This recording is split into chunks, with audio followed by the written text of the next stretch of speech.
Welcome back to our continuing study in the Gospel of Matthew.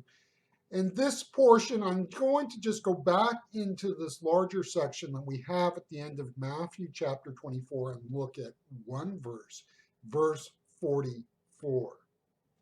Reading from the New Testament and New Translation by James Moffat. Verse 44 says this. So be ready yourselves, for the Son of Man is coming at an hour you do not expect. The reality is that the time of the Lord is near. This is not to say he will return next week or in the next decade. The reality is that soon enough we will all be in the presence of the Lord.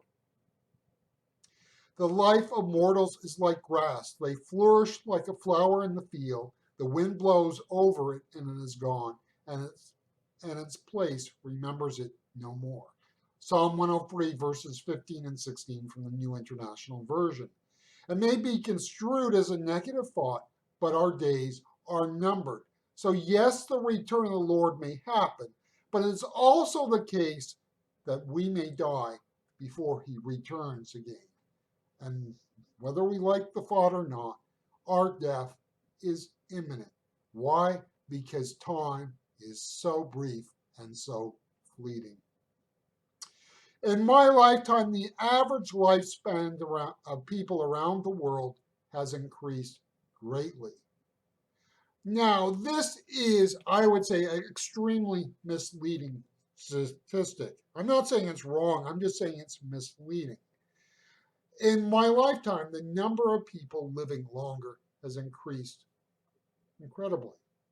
In particular, when you look back at the 20th century, maybe say the from about 1950 to 1975, thereabouts. I'm not a person who studies population stats, but I know that somewhere within there, one of the great leaps forward in terms of population was that infant mortality was brought under control. One of the things that you see and realize is that one of the things that makes a great leap forward in the longevity of people's lives is infant mortality. In a different era and a different age, what happened is that people would have large families. The reason why they had large families is because they could expect maybe half or more of their children to die before reaching adulthood. So if you had 10 children, you might end up with 4, 5. Good luck, maybe 6. And so the necessity was for large families. Now, to that, we can add the fact that in the 20th century, there were great strides made in terms of waterborne diseases. So, what are we talking about? You have advances in, say, sewage treatment, raw sewage spilling into streams and lakes in particular can be devastating for human beings because of the disease it breeds. Or how about just water treatment in general? Taking water from a river, which might be generally okay, but making sure it's consistently pure. So stuff like this is important because this leads to a major improvement in health, which also aids in longevity. And of course, you cannot understand things, especially in the last part of the 20th century, unless you understand the development of food production, the Green Revolution. You cannot have people live longer if you don't have food.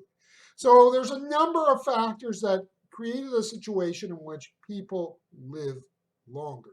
But notice that I said that statistic that people living longer is ultimately misleading. Now, why is that statistic that that the average lifespan of people have increased misleading? And it's because people are not, strictly speaking, living any longer. What we have is a case in which more people than ever before are having the opportunity to live a full life. And for that, we are thankful for the fact that people have an opportunity to, not just die at 4 or 10 or 15 and not make it into their adult years. But now we have an opportunity to see people live well into their adult years. But it's misleading because the reality is that the end of life has not really been moved. There were people that lived to 100 in the ancient world and in the medieval world.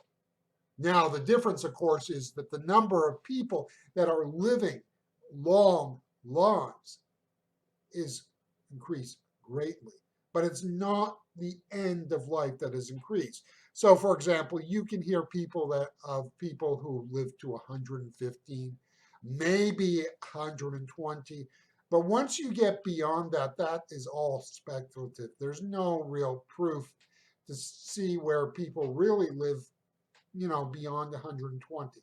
Now, I'm not going to go out on a limb and say that that is the de facto limit for human life. What I will say is, it could be the case that one day we will be able to push human longevity to 180 or something. But the point is, we all eventually die, first point. And the second point is the reality, even if we have an opportunity to extend adult life beyond 120, our life is still in a fragile body. And you can extend human longevity, but we are still prone to accidents, among other things, disease. Longevity does not ultimately mean that we live, well, forever. The day of the Lord will be here soon for all of us. We do not need actuary tables to tell us. The great fallacy is that we are susceptible to is that there is always a tomorrow. The closing parable of Matthew 24 captures the ideal well. I can live a self-indulgent life, for I have time. No, we do not. The idea of the return of the Lord is a doctrine that calls us to action, that calls us to take seriously the need to be a disciple of Jesus' day. It is not whether we will be with the Lord, it is whether we will want to be with the Lord. If we cannot desire to be with the Lord now, it will not happen then.